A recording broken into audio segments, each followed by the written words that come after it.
Okay, well, as always, I'm thrilled to be here. I miss my fellow city workers, but I'm so glad to see all of you.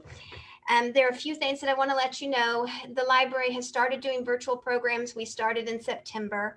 We have a couple that we want to advertise for October. One is business planning for nonprofits. That's on Saturday, October 24th from 1 to 2:30.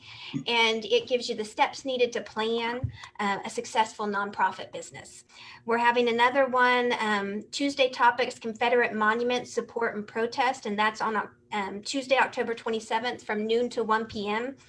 And it's going to show both viewpoints about Confederate monuments, individuals who want to preserve them as part of history, but then also individuals who are incredibly concerned about creating a socially just environment for future generations. So that again is on October 27th from noon to 1.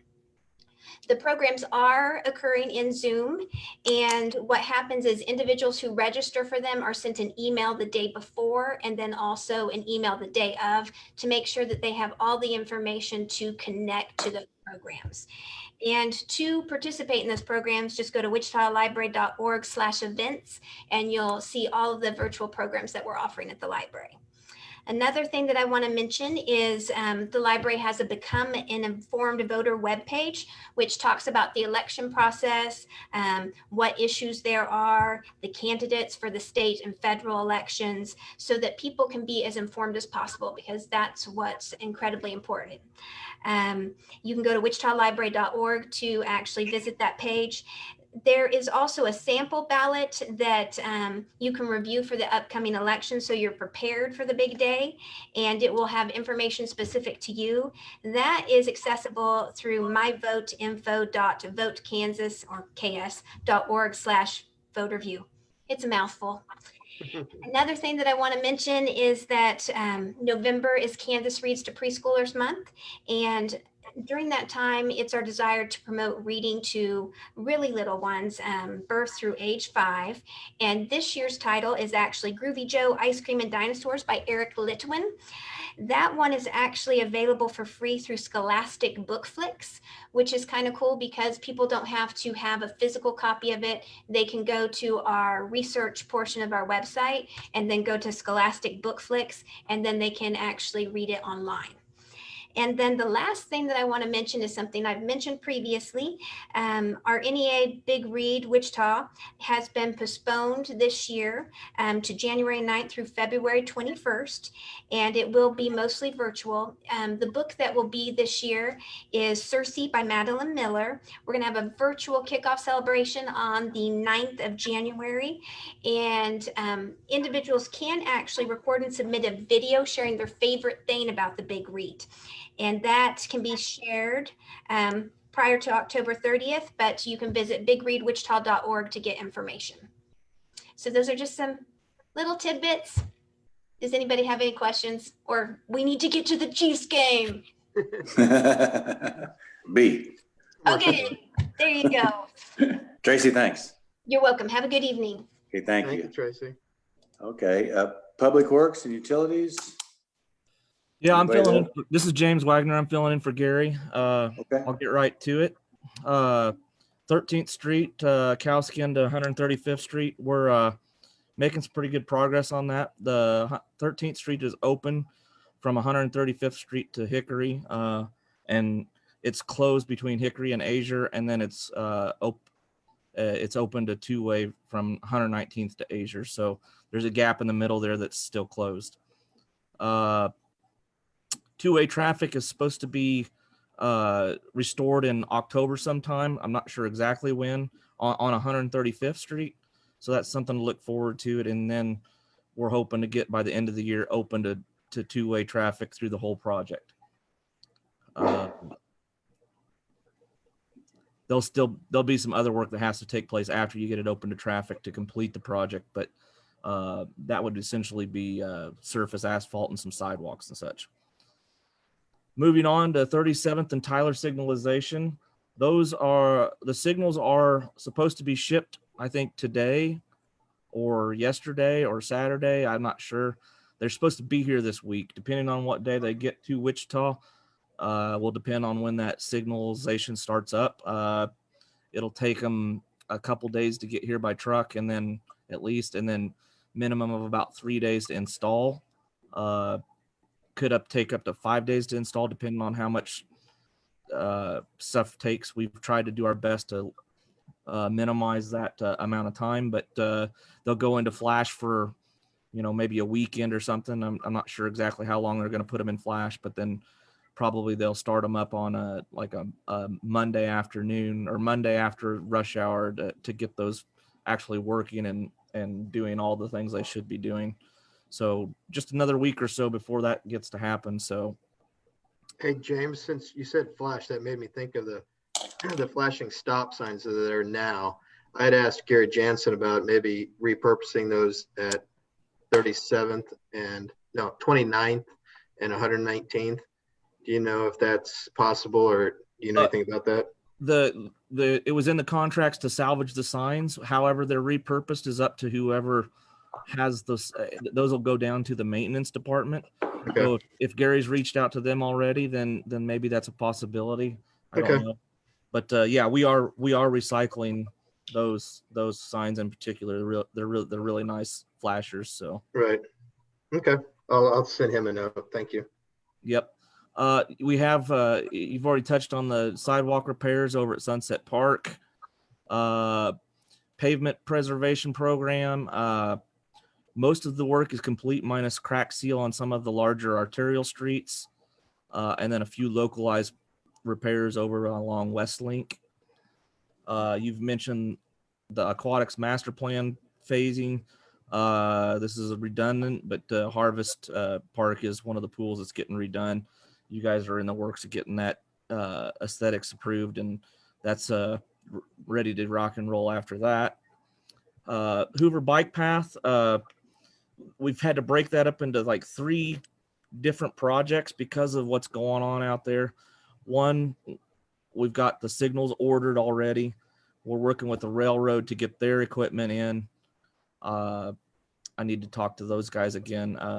So the plan is hopefully to bid that work in December and start doing the install by January. And then I'm not exactly sure when our delivery date for poles is right now. We're working on getting a tighter time frame, but I'm hoping by the end of February we'll have signals in. It might be a little bit before that. It might be a little bit after that. I don't know.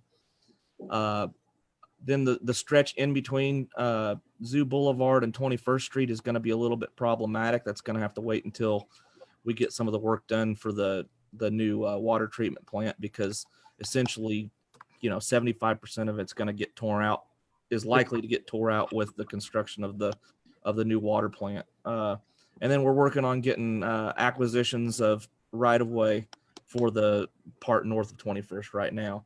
As we all know and went to the meetings, that didn't go over well through that stretch. So it's likely those are going to go through some condemnation processes.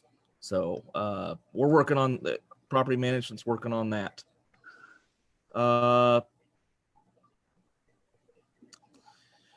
Moving on a little bit, we've got the Ike transportation plan.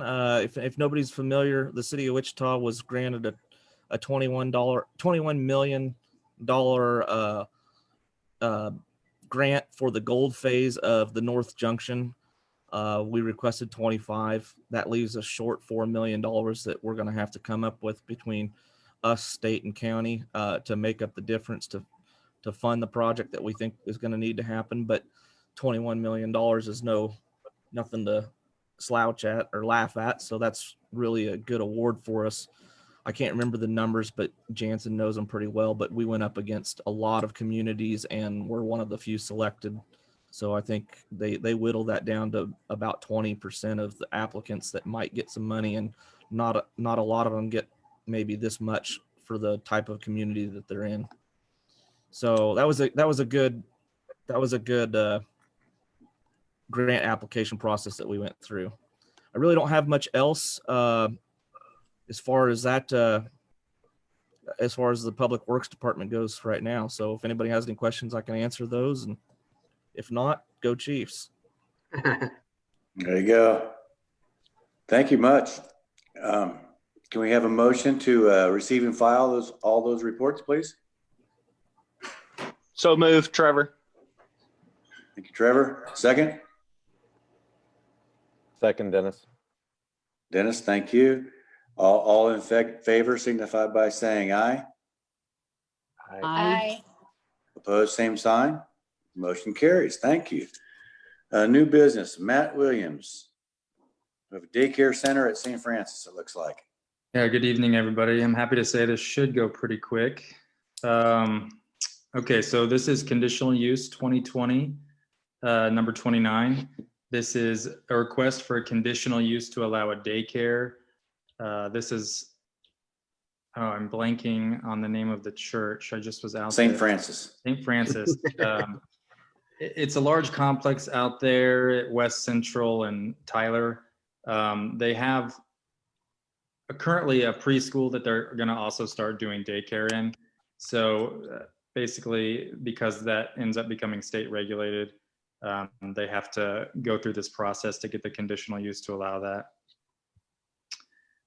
So like I said, it's already a preschool that they're going to be also using as a daycare. It's a pretty straightforward process. We're going to require them to comply with state regulations. If they have any outdoor play areas that are within 100 feet of residential uses, then they have certain time limits. We also look at parking and loading for the daycare. It sounds like their play area is going to be south of their building, so it's going to be away from all of the houses across the street. The zoning around there is single family, some offices. There's a public library right there. All in all, this is pretty straightforward. It's pretty good use for that area. Zoning or planning staff is recommending approval as long as it's developed in accordance with the site plan they provided. And that's about it. I'd be happy to answer any questions. Okay. Any questions for Matt?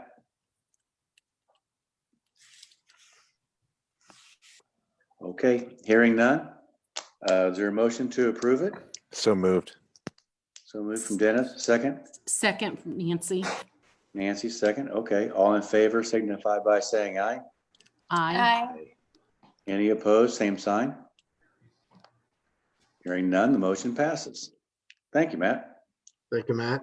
Hey, Matt, quick question. Do they have a timeline as to when they hope to have it converted or made into the preschool? Or Not that I know daycare? of. There was not going to be any construction. They were going to be utilizing the same spaces they already had. So it could be pretty quick then, once Yeah. everything's approved. Yeah. I see someone's here shaking their head. You must be involved with it. Okay, cool. I was going to say, it's great to see Faye and it's great to see Mary. Worked with them at Bishop Carroll. You're great people. Excellent. Well, thank you. Thank you. This has been a great meeting to be a part of, that's for sure. We think the world of Tracy as well. She's our librarian that's right next door to our school, and she does a phenomenal job, And our Yeah. kids will enjoy Harvest Pool for sure. Yeah, well, our plan is to double the children's library at Westlink in 3 Oh. years. Nice. So make an outdoor space also. So it'd go very well with what you're doing. Very good. Well, we will put it to good use. The building that we have is already existing. The classrooms are already existing. So really what we're wanting to do is just change the licensure so that we Sure. can stay in session with daycare. So whenever we get approval, we'll be ready to rock and roll. Awesome. Good deal. Okay. Thank you. Thank you very much. Thank you. Thank you. Brian, do you have anything else? The only thing I forgot to mention, and James talked about it in the Public Works, right now we have a tentative groundbreaking scheduled for the Northwest Water Treatment Facility on October 22nd at 10 a.m. Don't know how much it's going to be in person, how much it will be viral, but that is the formal building start. Everything else, the ground clearing, all the construction farm has been built. So we're ready to rock and roll on that. And so you'll be seeing more details on it, but that's pretty exciting to get that project in the ground. Good. It'll be exciting. But Does no, anyone have anything else? JV, I do, just real quick. I Yeah. know everybody wants to get the Chiefs game, but this Sunday from 2 to 5, St. Catherine's will be having their open house. So if Oh, you'd yeah. love to come and see the That's new right. building, it's a public open house, and would invite you to come. It's just beautiful. So please mark that on your calendar. Sunday, October 11th from 2 to 5. Come and go. thank you. That is a great reminder. Yep, it is pretty. It's gorgeous. Yeah, yeah, it is. Okay. Anything else? Thank you all. Appreciate it. As Okay. always. Thank you much. With that, Thank you. we're adjourned. Thank Bye. you. Thank you. Good night. Thank you. Good night.